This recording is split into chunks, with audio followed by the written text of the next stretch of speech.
The Shadow Operation. In the dead of night, shadows moved through the quiet forests of New Hampshire. 6 men advanced toward Karoline Leavitt's mansion, slipping through the darkness undetected. These men were professional assassins linked to the Mexican cartel, and tonight they were here to send a message to Washington. Leavitt's recent hardline policies had drawn the attention of powerful interest groups. Her vow to dismantle drug trafficking and money laundering operations had, unknowingly, signed her own death warrant. But the cartel had overlooked one crucial fact. Karoline Leavitt was one of Washington's sharpest and most foresighted leaders. She had sensed the threats in advance and had silently set a counter-strategy in motion. The men infiltrating her mansion had no idea they were stepping into a trap. Moves on the chessboard. In Washington, enemies didn't just walk the streets. They lurked in Senate corridors, intelligence briefings, and behind closed doors. One of Karoline's biggest political rivals, Senator Blackwell, was doing everything in his power to obstruct her policies. Blackwell had deep ties to corporate elites and free market advocates. But in the shadowy corners of the deep state, the sides in this battle had already been chosen. Karoline had built her own intelligence network, enlisting trusted agents within the FBI and CIA to track cartel movements.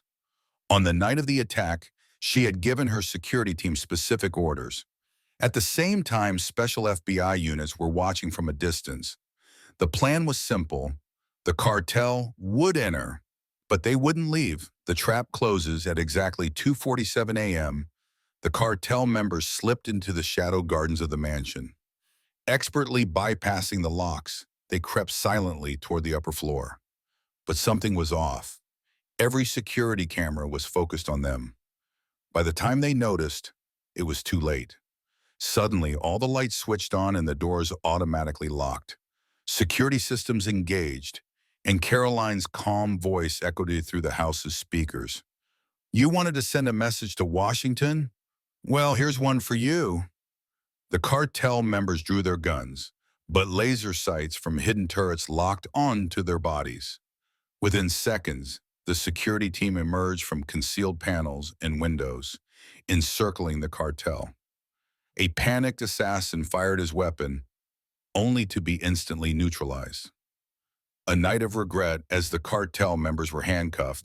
FBI and CIA agents arrived at the mansion.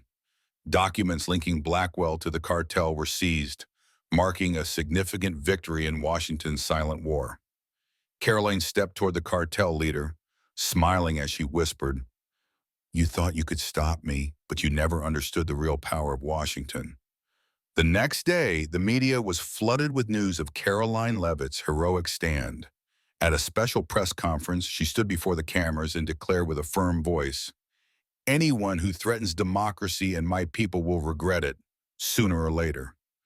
The cartel had realized that at Washington's borders, they weren't just facing drugs and chaos, but also an unyielding resistance. And this war was only just beginning.